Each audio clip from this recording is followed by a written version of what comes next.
Hello friends, അസ്സലാമു അലൈക്കും. ഇന്ന് ഞാൻ നിങ്ങൾക്ക് ഇഞ്ചി വെളുത്തുള്ളിയുടെ പേസ്റ്റാണ് കാണിക്കുന്നത്.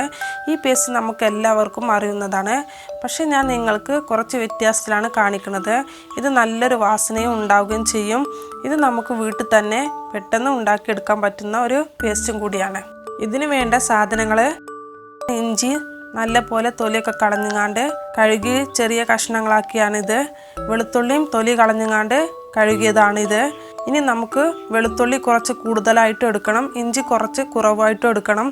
ഇതിൻ്റെ അളവ് മനസ്സിലാവാൻ വേണ്ടിയാണ് ഇതുപോലെ ഞാൻ എടുത്തിരിക്കുന്നത്. ഒരു കപ്പ് ഫുള്ളായിട്ട് വെളുത്തുള്ളി എടുക്കണം. ഒരു 1/4 കപ്പാണ് നമുക്ക് ഇഞ്ചി എടുക്കേണ്ടത്.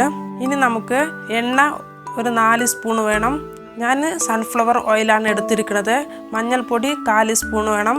ഉപ്പ് 1 സ്പൂൺ വേണം. ഇത് 3 ചേർത്താൽ നമുക്ക് കേടുവരാതെ ഇരിക്കാനാണ് ഇത് 3 ചേർക്കുന്നത്. ഇനി ഒരു ചെറിയ കഷ്ണം പട്ട വേണം. പിന്നെ ഒരു 6 ഗ്രാമ്പു വേണം. ഇത് ചേർത്താൽ നമുക്ക് നല്ല വാസനയും കിട്ടും, അതിനാണ് ഇത് ചേർക്കുന്നത്. ഇനി നമുക്ക് ഇത് എല്ലാം ചേർത്തിട്ട് മിക്സിയിലൊന്ന് അടിച്ചെടുക്കണം. വെള്ളം ചേർക്കാൻ പറ്റൂല, അതിനാണ് നമുക്ക് വെള്ളത്തിന് പകരമാണ് നമ്മൾ എണ്ണ ചേർത്തിട്ട് വേണം അരച്ചെടുക്കാൻ. ഇപ്പോൾ ഞാൻ നല്ല പോലെ മിക്സിയിൽ പേസ്റ്റാക്കി എടുത്തിട്ടുണ്ട്. ഇതുപോലെ വേണം നിങ്ങളും പേസ്റ്റാക്കി എടുക്കാൻ. ഇനി നമുക്കൊരു ഗ്ലാസിൻ്റെ ബോട്ടിലിട്ട് മാറ്റാം. ഈ പേസ്റ്റ് എല്ലാം നമുക്ക് ഗ്ലാസിൻ്റെ ബോട്ടിലിൽ വെക്കുന്നതാണ് നല്ലത്. ഇതുപോലെ നിങ്ങൾ വീട്ടിൽ തന്നെ പേസ്റ്റ് ഉണ്ടാക്കുകയാണെങ്കിൽ ഫ്രിഡ്ജിൽ വെച്ചിട്ട് നമുക്ക് 6 മാസം വരെ കേടുവരാതെ ഉപയോഗിക്കാനും പറ്റും. ഇനി ഫ്രിഡ്ജ് ഇല്ലാതെ പുറത്താണ് വെക്കുന്നതെങ്കിൽ 15 ദിവസം കേടുവരുകയില്ല. ഇനി നമുക്ക് എല്ലാ പേസ്റ്റും ഇതിൽ ചേർത്തതിന് ശേഷം ലാസ്റ്റിൽ 1 സ്പൂൺ എണ്ണ ചേർത്ത് കൊടുക്കണം. എണ്ണ ചേർത്തില്ലെങ്കിൽ നമ്മുടെ പേസ്റ്റിന്റെ കളറ് മാറ്റം വരും. അതുകൊണ്ട് നിങ്ങൾ നിർബന്ധമായും ലാസ്റ്റിൽ 1 സ്പൂൺ എണ്ണ ചേർത്ത് കൊടുക്കണം. പിന്നെ ഈ ബോട്ടിൽ നിങ്ങൾ നല്ല ടൈറ്റായിട്ട് മൂടി വെക്കണം.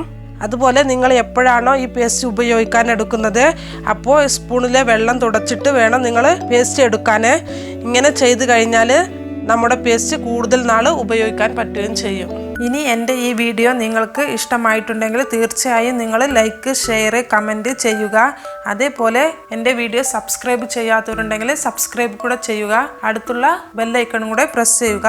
അപ്പോൾ അടുത്ത വീഡിയോയിൽ വീണ്ടും കാണാം. അസ്സലാമു അലൈക്കും.